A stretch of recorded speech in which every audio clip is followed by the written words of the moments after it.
전원에게 다 면접의 기회를 준다는 뜻으로 부산대도 결국에는 최저 위주와 그냥 교과 위주로 학생을 선발하기 때문에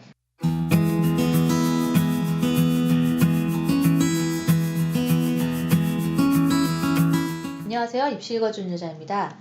오늘은 백석대학교, 부경대학교, 그리고 부산대학교 이렇게 보게 됐는데요. 지금 비읍이 이렇게 부산대학교로 끝나게 됩니다.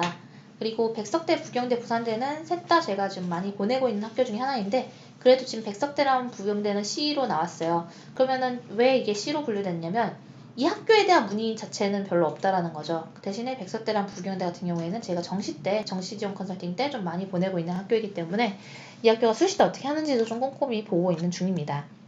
참고로 백석대학교의 경우에 백석인재 전형이 교과전과 면접 전형이에요. 이 전형은 학생부 그러니까 내신이 60% 들어가고 물론 여기엔 출결을 포함합니다. 아까 제가 얘기했죠? 54% 6% 하니 그냥 60% 하라고. 그게 이거예요. 그리고 이제 면접 40% 들어가고요. 백석대는 지금 보시면 1단계 합격자 발표가 없어요. 그럼 무슨 얘기냐면 전원에게 다 면접의 기회를 준다는 뜻으로 저는 이해를 하고 있어요. 맞는지 한번 확인해 보세요.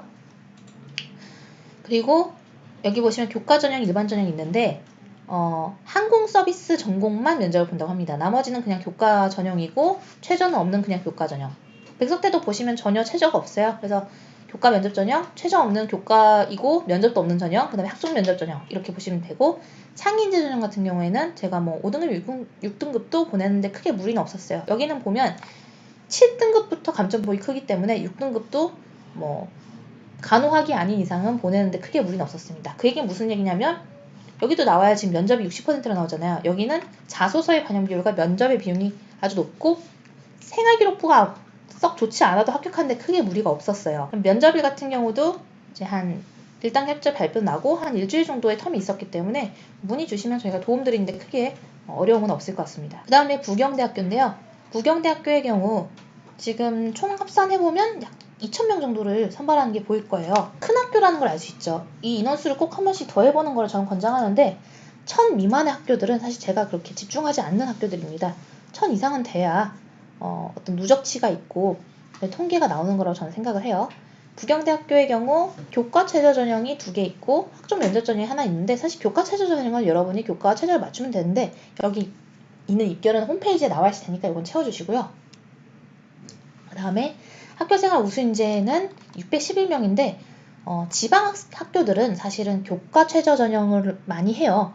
그래서 보통 입시 전략을 짤 때 교과 최저 전형으로 지방 학생들이 지방 학교를 쓰면서 인서울로 오기 위해서 또 새로운 상위 전략들을 짜는데 이 부경대가 그렇게 많이 쓰게 되는 학교라는 거죠. 그래서 학종 면접 때 보시면 자소서의 반영 비중은 좀 높은 편입니다. 조금 높은 편 정도로 되고요. 면접은 지금 20% 돼 있는데 타 학교에 비해서 면접을 많이 반영하는 곳은 아니에요. 제가 봤을 때 부경대학교의 학교생활 우수인재는 아까 우리가 봤던 백석대 창의인재의 학종 스타일에 비해서는 자소서의 반영률도 낮고 면접의 반영률도 낮은 학교입니다. 부산대학교의 경우에는요. 여러분들이 부산대학교를 되게 궁금해하실 텐데 저도 부산대학교를 좋아해요. 부산대는 의대도 있고 치전, 한전 이렇게 써놨는데요. 치의학 전문대학원, 한의학 전문대학원이라고 해서 합산해서 치의학 전문대학원의 경우에는 7년이죠. 야, 그 기간 동안 어마어마하다라고 생각하는데 7년 여러분 금방 가더라고요. 일단 여기도 제 친척이 부산대 치전으로 가서 지금 다니고 있는데 제 조카예요. 제 조카인데 시간이 금방 가더라고요. 그 친구도 제가 도움을 줬는데 벌써 조만간에 레지던트처럼 일을 한다고 하네요. 시간이 너무 빠른 것 같아요. 그래서 저는 뭐 1-2년은 금방 간다라는 주의예요. 이 일을 하다 보면 특히나 그렇고. 그래서 치대나 의대 생각 있으신 분들은 좀 망설이지 말고 도전을 하는 것이 더 좋지 않을까 이렇게 생각을 합니다. 근데 제가 부산대를 다 좋아하는데 여기 보세요. 지금 모집 요강 참조라고 돼 있잖아요. 무슨 얘기냐면 지금 의대, 치대, 수의대는 그나마 제가 기록에 부탁을 해가지고 남겨놨어요. 한번 볼까요? 의대는 국어랑 수학, 과학, 그 다음에 과학의 두 과목 평균 이 세 개 영역을 합 4를 맞추면서 엔드 영어 2에 엔드 한국사 4를 맞춰야 돼요. 까다롭죠? 거기에다가 이제 치대랑 한의대는 국어, 수학, 과, 영어, 과탐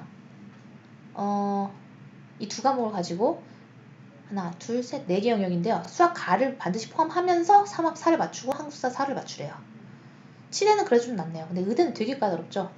그래서 저는 유치한 전체가 다 최저를 맞추는 게 일반 의대에 비해서 아주 어려운 건 아닌데 이렇게 정해놓은 게 은근히 해보면은 떨어지는 애들이 많더라고요. 부산대 의대를 쓴 학생들이 부산대 의대를 최저점에 떨어지고 연세대 의대 최저 없는 전형 특기자 전형으로 합격한 케이스가 제 기록에 있어요. 부산대도 결국에는 최저 위주와 그냥 교과 위주로 학생을 선발하기 때문에 그 점을 좀 고려하시고, 학종은 좀 적은 학교잖아요. 학종이 좀 적은 학교들의 기준점이 사실은 교과 전형으로 학생을 더 선발하기 바라고, 어느 정도의 정해져 있는 내부적인 이 정도의 등급을 선발했으면 좋겠다는 부분이 있다는 걸 기억을 해주시면 좋을 것 같아요.